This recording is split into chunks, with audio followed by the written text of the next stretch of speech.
एक छोटे से गांव में राधा नाम की एक लड़की रहती थी। राधा बहुत ही प्यारी और मेहनती थी। उसकी माँ ने उसे बचपन से ही अच्छे संस्कार दिए थे और उसे मेहनत करने की सीख दी थी। राधा के पिता किसान थे और अपनी खेती बाड़ी में बहुत मेहनत करते थे। राधा अपनी माँ के साथ घर के कामों में हाथ बटाती और अपने पिता की भी मदद करती थी। राधा की सबसे बड़ी ख्वाहिश थी कि वो एक बार सोने का लहंगा पहने।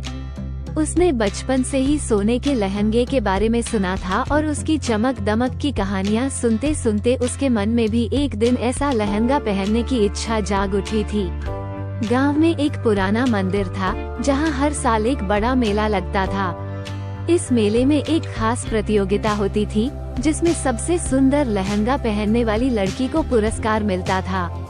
राधा के पास साधारण कपड़े ही थे, लेकिन उसके सपने बड़े थे।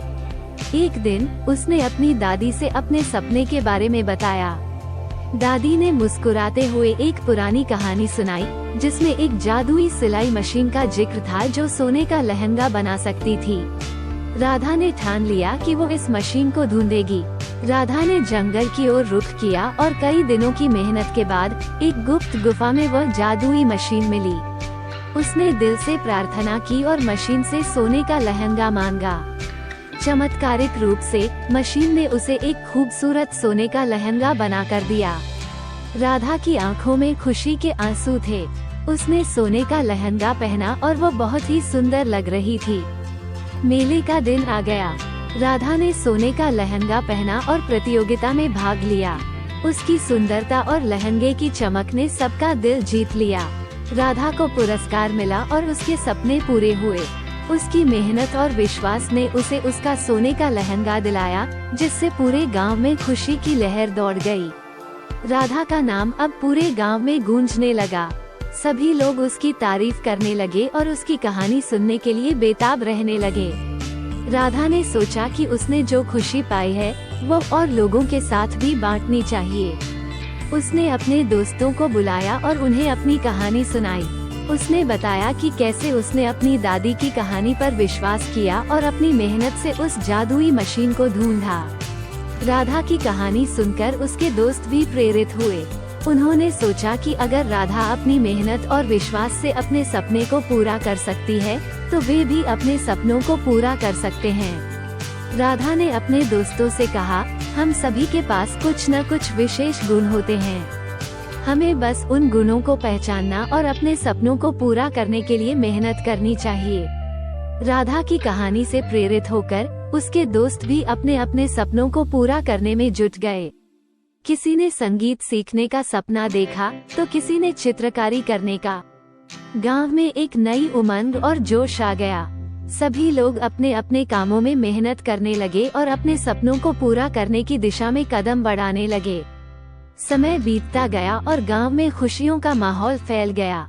राधा का सोने का लहंगा अब एक प्रतीक बन गया था, मेहनत, विश्वास और सफलता का प्रतीक। लोग राधा की कहानी को सुनकर अपने बच्चों को प्रेरित करते और उन्हें सिखाते कि अगर सच्ची मेहनत और विश्वास हो तो कोई भी सपना अधूरा नहीं रहता। राधा की माँ और पिता भी अपनी बेटी की सफलता पर गर्व महसूस करते थे। उन्हें लगता था कि उन्होंने अपनी बेटी को जो संस्कार और सीख दी थी वो फलीभूत हुई है। राधा ने अपने माता पिता का नाम रोशन कर दिया था और उनका सिर गर्व से ऊंचा कर दिया था। राधा ने अपनी सफलता का जश्न मनाने के लिए एक बड़ा आयोजन किया। उसने पूरे गांव को आमंत्रित किया और सभी को अपनी सफलता की कहानी सुनाई। उसने अपने अनुभवों को साझा किया और बताया कि कैसे उसने अपनी मेहनत और विश्वास से अपने सपने को पूरा किया। राधा ने अपने गांव के लोगों से कहा, हम सभी के जीवन में कठिनाइयां आती हैं, लेकिन हमें उनसे डरना नहीं चाहिए। हमें अपनी मेहनत और विश्वास से उन कठिनाइयों का सामना करना चाहिए और अपने सपनों को पूरा करने के लिए निरंतर प्रयास करना चाहिए। राधा की बातों ने सभी लोगों को बहुत प्रेरित किया। उन्होंने राधा को धन्यवाद दिया और उसकी तारीफ की।